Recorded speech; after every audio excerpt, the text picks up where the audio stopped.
It's beginning to look a lot like wood. Follow my every step. Take notes on how I crept. I'm about to go in depth. This is the way I greet my season. Here's my ghetto rep.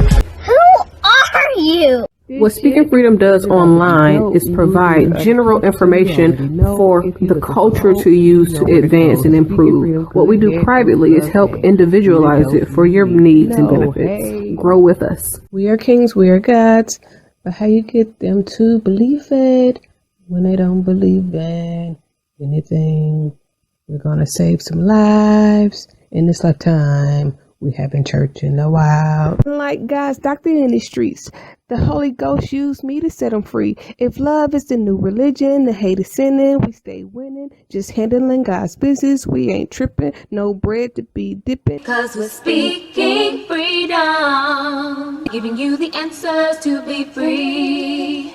We use the client to develop, to grow, and to bring out the best in themselves. We are simply a tool to help you learn how to make better decisions.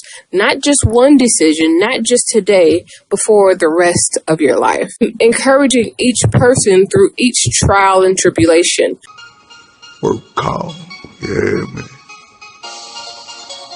Gotta go in here and dance, but I don't get tired.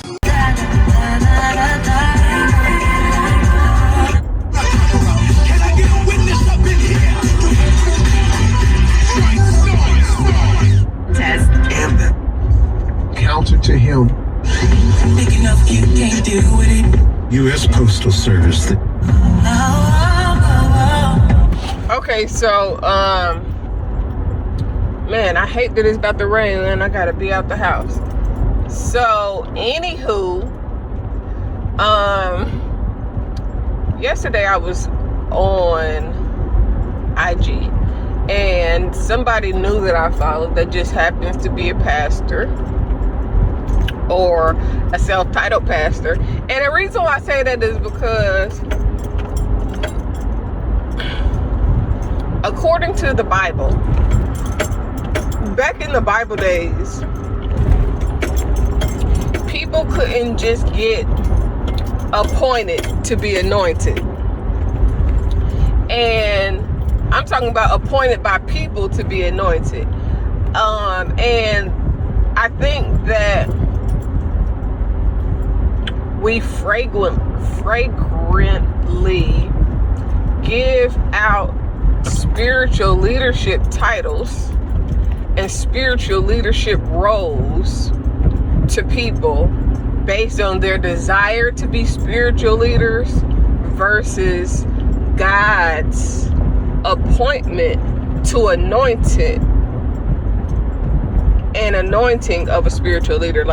And the reason why I said back in the Bible days is because I always think about when they used to send spiritual people that wanted to be leaders into wherever they sent them into with the cowbell around their neck. And only if they came back was they, a real prophet of God or spiritual leader of God. Now, listen, I am not saying that this person that I just started following, once I get to describing why I'm talking about this, is not appointed by God. I am just really, honestly acknowledging the fact that there are a lot of people that use ministry as an opportunity to manipulate, whether they're manipulating their spouses, their loved ones, strangers, people that they want to get over on, whether they're manipulating the system in order to get stuff and things by becoming a 501c3 and claiming themselves as a non-profit business. It's so crazy because a lot of people become non-profit businesses only for the sole purpose of profiting.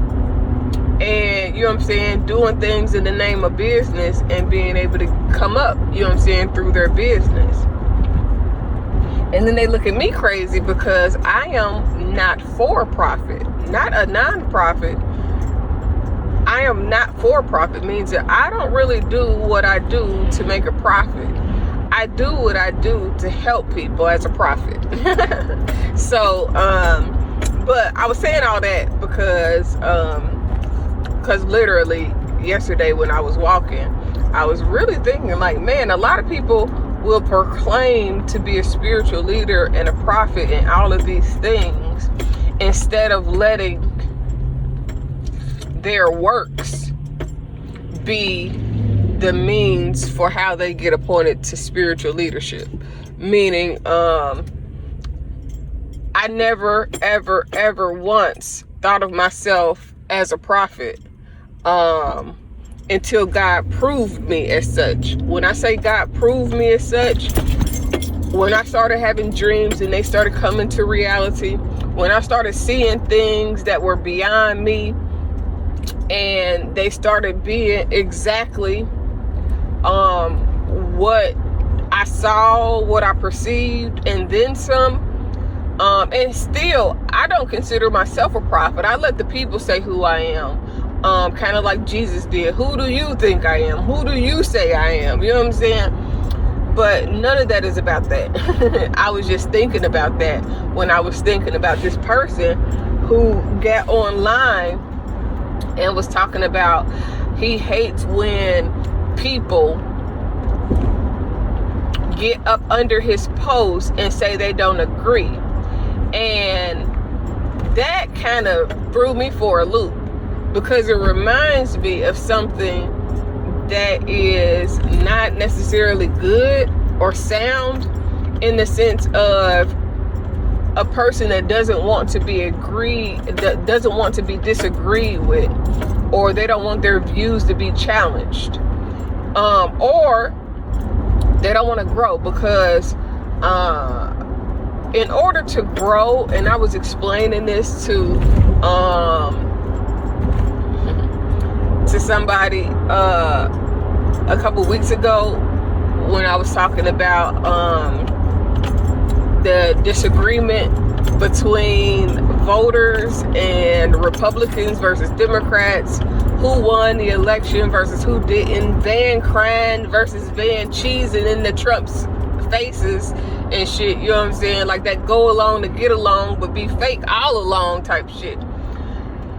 And it brought me back to that mindset, because in order to really grow, it's okay for people to disagree with what you know. Not what you think, not what somebody told you, but the things that you believe you know.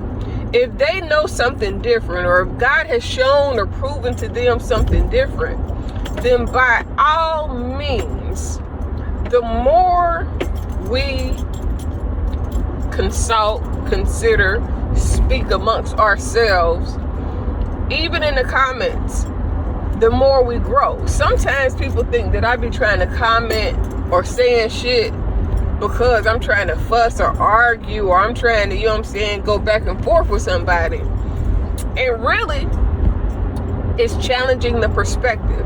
It's allowing other people to see a difference in perspective, or a difference of opinion that can be equally true, that can equally be enough information to grow on, and actually together will take you further than if you only had one opinion or one thought process about it. It's like how I feel about religion. I believe that we get the short end of the stick of who God is when we limit God to one religious belief or one way of thinking in regards to how God works, what God can do, how God views things, and everything in regards to God. Because, you know, I believe that separately, all religions are incomplete. Christianity, I am not a Christian. I think Christianity is incomplete, standalone. However, I also believe that being a Muslim is incomplete all alone. I believe that being a Buddhist is, or believing in Buddhism, alone is incomplete. So that makes me believe that if you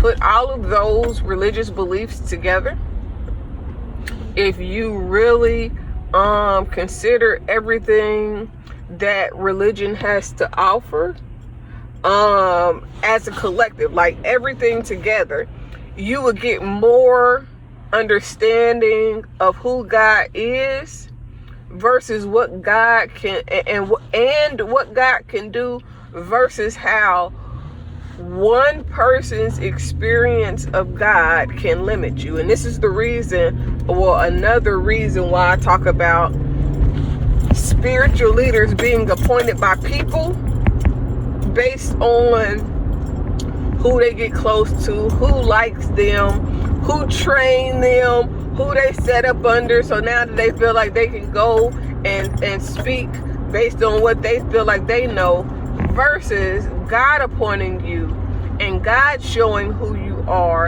and God putting you in position to lead his people to a better life, to another spiritual dimension, and to a closer relationship with God. Because we are limiting our beliefs based on what one pastor may believe, think, or feel, based on his experiences, knowledge, and understanding, based on what he learned from the Bible and somebody else's teaching. Versus, and listen, I never, ever, ever, ever want anybody to just go on my experiences alone. I never want anybody to go on just my spiritual beliefs alone. I never want anybody to go on just my education alone. What I would like for everybody to do is take everything that I know, all the information that I can offer you, and take that information to God. Not only take that information to God and ask God how he wants that information to be used in your life, but also do your research. Because if I tell you something and my understanding is limited, or the information that I read allowed me to have a limited or short-sighted understanding, then you need to go and take whatever I told you to Google, to your local bookstore, because you ain't got to Google everything, and you ain't got to buy all the books that I buy. You can actually go in Barnes and Nobles, where Barnes and Nobles are still available and open, and you can go read books without buying them, and then put them back on the shelf as long as you don't damage them. You break it, you buy it. You know, I guess it's the same way with books in the bookstore. But you can do all of that to verify, confirm, and prepare for what God is going to do through your life. Because let me tell you something. If God used me to tell you something, there is going to be a spiritual experience that God is going to move through your life.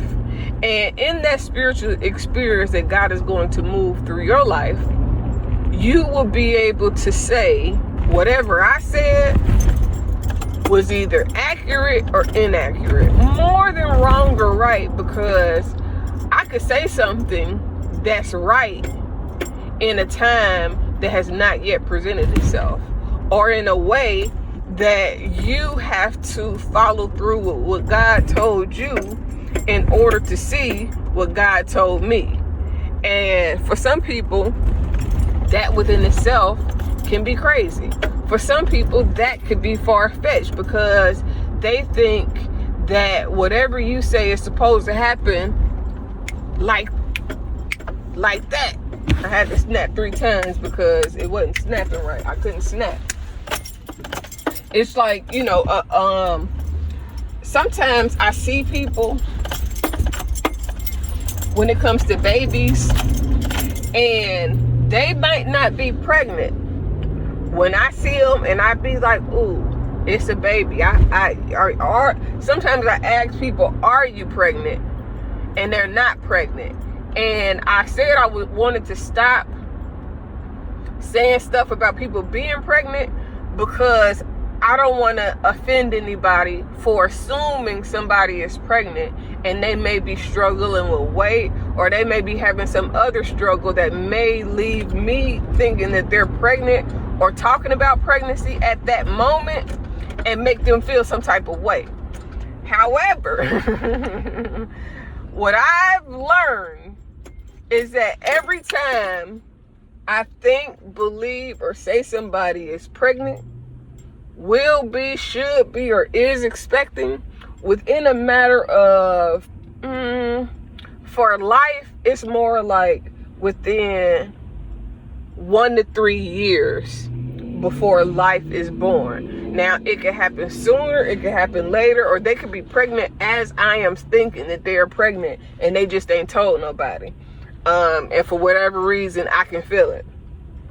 When it comes to death and the afterlife, it's a little bit different.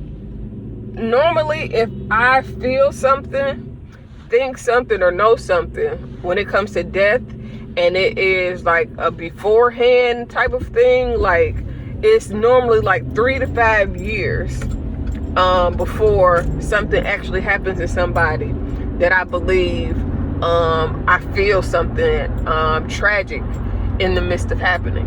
Now, it can happen sooner than that, but some of that is based on that person's mindset, that person's lifestyle.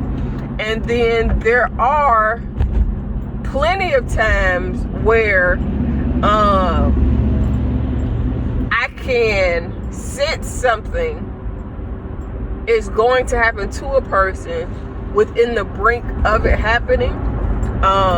Whether I see a shadow of a person, whether I think deeply about a person because I hadn't seen them and I'm wondering what's going on with them, and then within a matter of days, weeks, months, sometimes a year or so,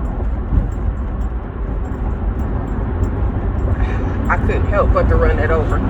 It was a pillow in the road, and I would have avoided it, but it was right there, smack in the middle, and it was like if I would have avoided it, I probably would have hit somebody.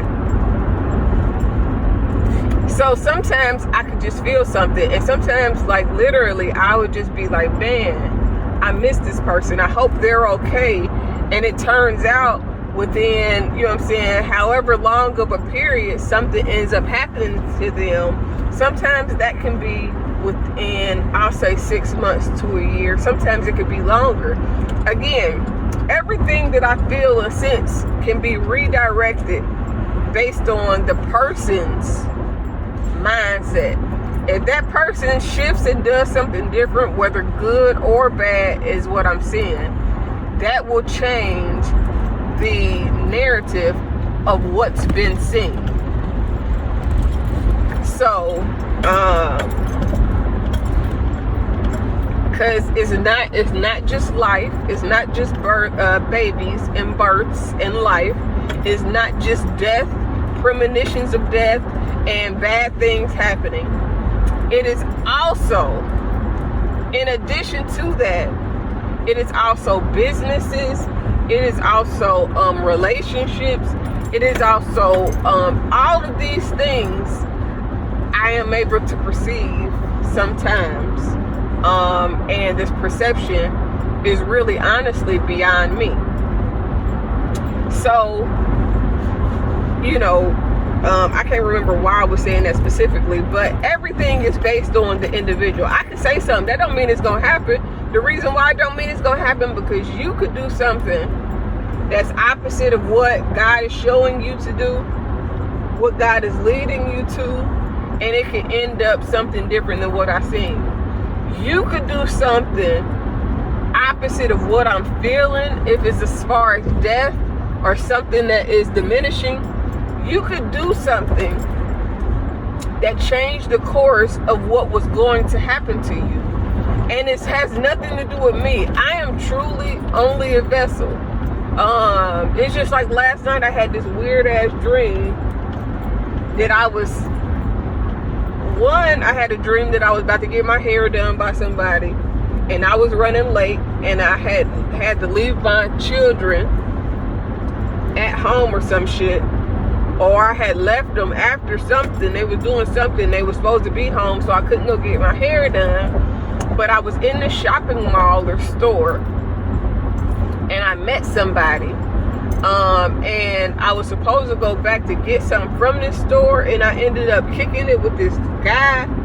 And lo and behold, I'm spending time with this guy, and I done went over his house or wherever he was staying at, because I thought it was his house at first, and then I think I fell asleep or something, and about time the dream was almost over, I had realized that this nigga had lied to me.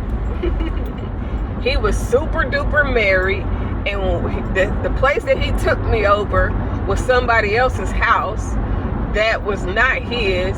And I sleep naked, so in the dream I was getting up for something, but I couldn't get up because I was naked, and I had to. But see, and then I remember being asleep in the dream, and the person laying next to me and looking at me crazy, and I don't know if like he had looked up under the dream covers and saw that I was naked in the dream. The dream was crazy. And then the crazy part is the day before that, I had a dream that I don't know if it was who it was or what the course of the relationship was, but I had another dream the day before that I had pulled up on somebody, and it was time to, and we was fooling around, and I was nervous because I had just trailed my vagina, and I don't know if, hold on, I want to show you this thing. It's a freedom in front of me on the back of this truck. It's a purple sticker with some mountains on it, and it say freedom. That's a sign to me, and that's the reason why I really want to show you, but we didn't rolled off, and now we start ratting after I seen it, so now I can't even really show it unless we get stopped at another light or something. And it looked like we might, but this light might turn green before we could get to. So it's a Smyrna cargo tow truck type of thing, but it got a freedom sticker on the back, which means something to me. So in this other dream, this shit was crazy. I mean, the shit's crazy. So that dream, the sex dream, I don't even know if we actually had sex. It wasn't like I remember if it was good sex or not. Sometimes I'd be having dreams and I would be remembering if the sex be good if I have a sex dream, but for whatever reason, fast forward back to the dream that I had last night. How am I talking about a dream like this after talking about preaching? I don't know, because this is the thing. Sometimes I have dreams about things and that shit be looking like it got to do with me and have nothing, absolutely nothing to do with me. Oh, when I say absolutely nothing, I mean like not a damn thing is really about me. In the dream, I'm just seeing the dream because I'm a vessel. So after I woke up from being asleep in this person's bed and realizing that I think I was asking him questions. This is how I figured out that he was like separated but not divorced, and they had only been separated for a little while. But it's just crazy. So in this dream, after that, I got up and I was like checking him, like, why would you not tell me that? Like, you know, I'm trying to help him fix his, you know what I'm saying, relationship. It's what I do. So after that, I left and I went back. I guess the girl worked at a hospital or something, because I went back to find her, like, oh my God, I missed my appointment. My bad. I don't know what to do.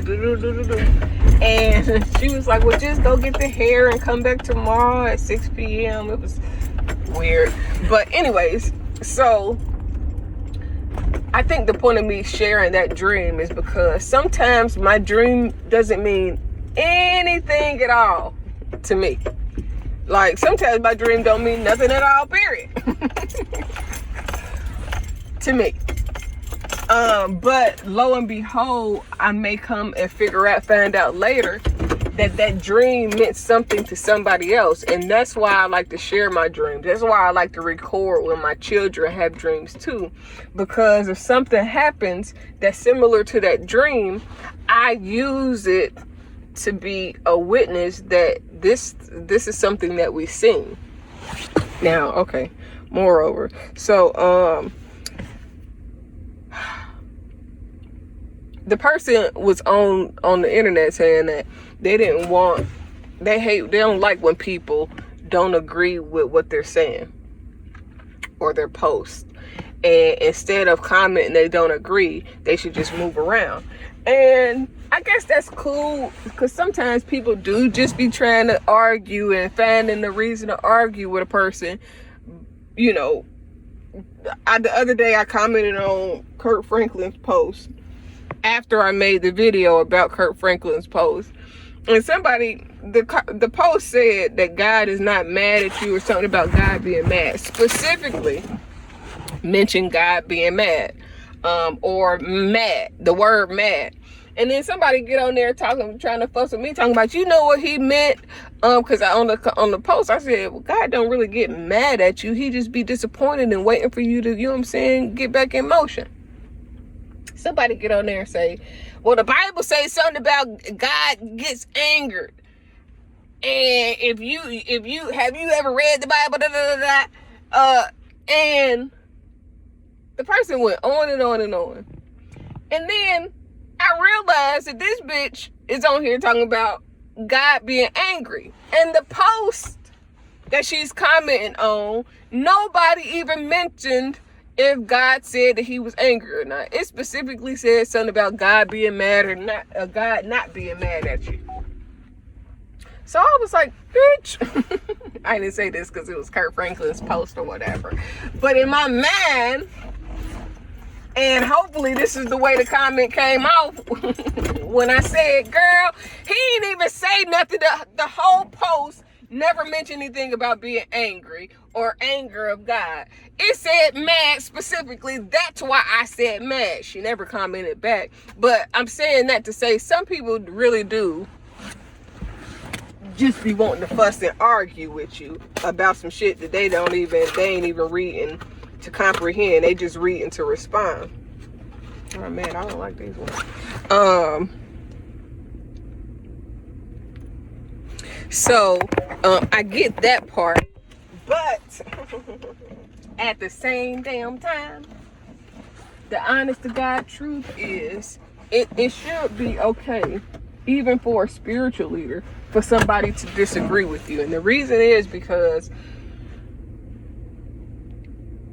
in order to grow, sometimes it takes a disagreement. In order to grow, sometimes you got to hear a difference of opinion so that God can use that difference of opinion to round out and make your thought process more rounded about a particular situation. Because God may have shown me something that God may not have had the opportunity to show you, but knew that you would come across me and that I would share what God shared with me, with you. So sometimes it baffles me that leaders feel like they can't be questioned or disagreed with, because a part of being a leader is being able to show people and guide people from where their understanding is to what God has showed you and how you understand. So when leaders act like they don't want to be questioned, it sounds more like leaders don't want to be wrong. They want to be placed in God's position and not the position of their own. So like for me, and this is the real point that I was trying to get to through all of that, I don't post on social media for people to agree with me. I post on social media for dialogue. I post on social media in order to have a discussion of perspectives in order for everyone to grow, because there may be something that you say that may grow somebody differently than something that I say. And there is something that I might say that may enhance what you said to a person that needs to understand in a different way. So it may be two different perspectives that for somebody else, it makes everything in the world make sense again. So I just think that it's a misjudgment of leaders, especially spiritual leaders, to not want nobody to ever have something opposite of what they think said, or you know what I'm saying? Like, because what you're saying is that a fool despises wisdom. So don't be a fool because you have a title of a spiritual leader or a leader outside the spiritual world, and now you don't want nobody to say shit to you or tell you nothing or disagree, because that really just shows that you are not as wise as you believe you are. Everybody has the ability to learn, and people think that I don't be wanting to know nothing because I have strong opinions. But if there is something that you can teach me, then teach me, goddamn. I want to know what you got to tell me and teach me so that I can grow. That's the only way you grow, is if somebody tell you something different so that you can know more. I decided long ago never to walk in anyone's shadow. If I fail, if I succeed, at least I live what I believe. No matter what they take from me, they can't take away my dignity. Because the greatest love of all inside of me is sexuality. Thank you for joining Speaking Freedom as we continue to assist you with your daily growth and intuitive wisdom. Loving is a lifestyle and we love to love. Inspiration is how we fuel faith. Please join us daily for your inspiration and motivation. We have the entire world to offer you at your fingertips. Your life enhancement coaching specialist. Thank you for choosing us to assist you in accomplishing your personal and professional goals. And have a beautiful day. In love, we trust. This is brought to you by Good Head Group, Love Gang, and Speaking Freedom. We thank God for you, and we love you.